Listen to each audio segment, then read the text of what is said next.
Já parou pra perceber que parece que em todo jogo tem aquela área que é um inferno de passar? Tipo, aquelas áreas que geralmente são de pântano e geralmente tem veneno? Tá ligado, né? Um exemplo recente disso, Billy Brejo de Hollow Knight Silksong. Curar nesse jogo já é um negócio difícil. Você precisa acertar os inimigos várias vezes pra poder ganhar cedo o suficiente pra poder se curar. Aí quando você se cura, você ganha apenas 3 máscaras de vida, que dentro desse jogo equivalem a só uma vida e meio que você recuperou. Agora imagina pegar isso e se você pular nessa água poluída que parece bosta, sei lá que porra é essa, você ganha o incrível status de sendo sugado por minhocas que consomem toda a seda que você lutou pra conseguir. E não tem poção mágica pra remover esse efeito, não, não, não. Pra remover esse efeito você precisa gastar um carretel inteiro de seda só pra remover esse efeito. Sem contar que essa área tem um dos chefes mais irritantes e frustrantes do jogo, que é o...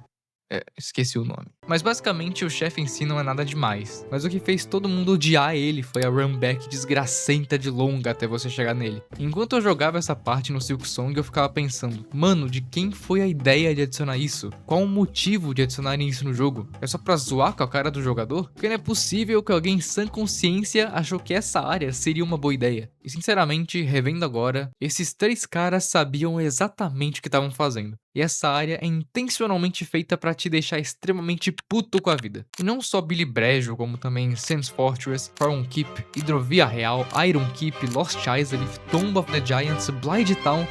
Meu Deus, Dark Souls é um jogo infernal, né? Todas essas áreas e mais um monte de áreas em vários jogos, elas não existem só pra te deixar de cabelo em pé, elas são propositalmente feitas pra serem irritantes. E isso não é uma escolha ruim, é uma estratégia de design, que eu vou explicar nesse vídeo. Então se você se interessou nesse assunto e acha que pode ser relevante pra você, considera, por favorzinho, dar o like no canal. Quem sabe se inscrever também, se você pretende ver mais vídeos assim. Inclusive esses vídeos que eu faço, apesar de serem curtos, geralmente podem ser escutados em formato meio que de podcast. Então se você quiser, você pode só deixar o vídeo rolando assim de fundo e fazer outra coisa, sei lá. Lavar a louça, né? Então se inscreve, deixa o like, comenta aí a sua opinião sobre o assunto e vamos lá. Billy Brejo. Essas áreas, muitas vezes, quando o jogador passa por elas, ele pensa, meu Deus, não é possível que alguém teve a ideia de criar isso. Ou alguém tava num mau dia quando idealizou essa área e decidiu descontar nos jogadores. E uma coisa que eu parei pra refletir é que faz sentido criar uma área assim, uma área feita pra ser insuportável. Vamos lá, primeiro, sabe aquela sensação de quando você, por exemplo, antes você comia chocolate todo dia? Todo dia comia 2, 3 barras de chocolate. E apesar de ser muito gostoso o sabor, quando você deixa de comer chocolate por, sei lá, um mês, e depois você volta e come um único quadradinho de chocolate, passa a sensação de que o sabor dele é muito mais docinho e muito mais gostoso que quando você comia chocolate todo dia. O que aconteceu foi que você passou a aproveitar melhor algo delicioso como o chocolate, justamente porque você ficou um tempão sem o chocolate. Entendeu a lógica? E com jogos é a mesma coisa, você como game designer pode usar desse truque meio psicológico, digamos assim, para fazer o jogador se satisfazer ainda mais com o sabor do seu jogo. Então você pode, dentro do seu jogo, por exemplo, o jogador tá quase sempre durante a sua experiência em áreas que não são frustrantes e são normais. Só que de vez em quando é bom você cortar um pouco as asas do jogador com áreas um pouquinho mais frustrantes e delimitantes pro jogador. Tipo uma área que você tem um poço que você limita a sua movimentação, alguma coisa assim. Ou uma área de veneno que delimita a sua vida, né, porque você fica tomando dano. Ou fazer uma fase da água que limita completamente o seu movimento e muda completamente a dinâmica de jogo, de uma forma que pode deixar meio frustrante, mas que é algo diferente. E áreas como Billy Brejo, por exemplo, não chega a ser uma área ruim. Muitos podem falar que Billy Brejo é uma área ruim porque é frustrante, mas não, essa área foi feita para ser frustrante de propósito. Eu tenho certeza que a própria Team Cherry, enquanto testava o jogo, também se frustrou muito com a área que eles mesmos criaram, mas isso é um bom sinal, porque esse é o propósito de Billy Brejo, ser uma área frustrante que, quando você entra, você se frustra, mas quando você sai dela, mesmo que inconscientemente você acaba apreciando melhor as outras áreas do jogo. E outra coisa muito legal de comentar é que as áreas como Billy Brejo de Silksong,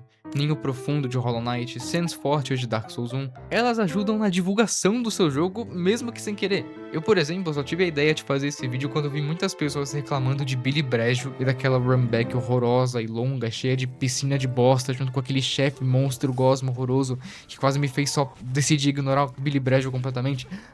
Querendo ou não, o ódio ele é uma ferramenta que ajuda a agrupar as pessoas. Se você, assim como eu, também odiou a besta safada Lada, você tem uma comunidade no Reddit inteira só pra poder falar mal desse chefe. Isso é muito foda. E isso, querendo ou não, gera um senso de comunidade maior e agrupa essas pessoas, o que pode ser usado como uma forma de marketing. Até porque se áreas como essas fossem ruins para a saúde do jogo, então Hideo Taka Miyazaki, por exemplo, já teria acabado com esse tipo de área nos seus jogos há muito tempo. Por que o Hideo Taka Miyazaki ainda insiste em colocar áreas infernais de veneninho e cachorros infernais que não te deixam se curar nem fazer porcaria nenhuma? Ele continua colocando isso nos seus jogos.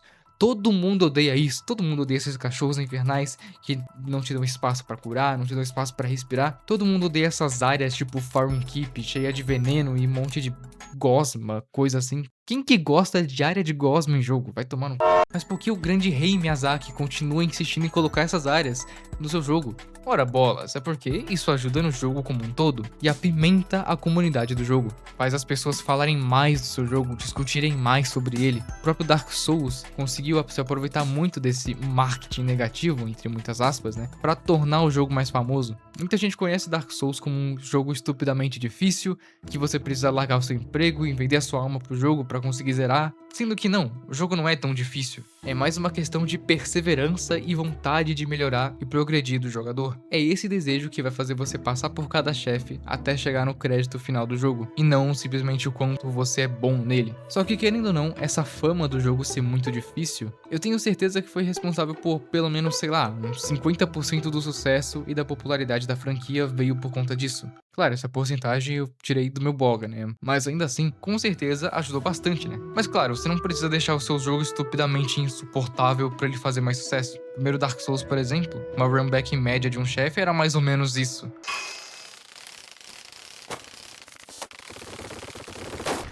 Bem rápido, né não? A comunidade reclamava das runbacks no primeiro Dark Souls, e no Elden Ring agora você morre no boss e acorda na frente dele de novo. E o jogo não deixa de ser bom ou ser menos difícil por causa disso, só se torna menos insuportável, mas de uma maneira boa. Até porque se runbacks longas fossem uma escolha de design boa, o Miyazaki não teria mudado isso nos próximos jogos. E já no primeiro Dark Souls, cada runback é pior que outra. Pelo menos os chefes eram fáceis, né? Mas o Miyazaki corrigiu essas runbacks porque ele percebeu, porque na mente de game designer dele, ele percebeu que isso não é uma escolha tão boa. Então, resumo do que você aprendeu nesse vídeo. Primeiro, que todo jogo que tem aquela área infernal, o pântano venenoso, a fase de água, o labirinto escuro feito para te deixar com ódio da vida. Essas áreas são pensadas justamente para serem frustrantes de propósito. Elas servem para gerar contraste, igual o exemplo do chocolate, quanto mais amargo o momento, mais docinho o resto do jogo se torna, fazer o jogador valorizar as partes boas, porque depois de sofrer num Billy Brejo ou num Sans Fortress da vida, qualquer área normal do jogo parece um paraíso, e isso ajuda muito no sentimento de imersão e realização do jogador. E por incrível que pareça, também ajuda no marketing do jogo, só que o ódio coletivo e a fama de ser difícil,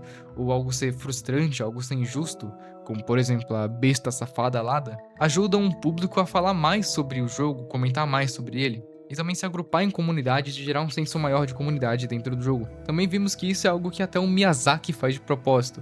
Blighttown, Farm Keep, Sans Fortress, todas essas áreas existem para testar sua paciência e reforçar o senso de superação de Dark Souls. Mas claro, né, com o tempo o Miyazaki conseguiu aprender a equilibrar o sofrimento. Tipo em Elden Ring, onde o desafio continua, mas o jogo parou de te castigar com runbacks absurdas porque não tinha mais necessidade. Em Elden Ring e Dark Souls 3, os chefes já são difíceis por si próprios, eles não precisam de uma runback pra deixarem mais difíceis, não. Eles em si já são difíceis e é essa dificuldade que o jogador vai ter que passar, e não de ficar repetindo a mesma área várias vezes, nossa que inferno. No fim das contas, a moral é: essas áreas não são só ruins, elas são ferramentas de game design, que quando usadas com propósito, deixam o jogo muito mais memorável, mais discutível e até mais amado pelos jogadores. Elas têm seu valor dentro de cada jogo. Adeus!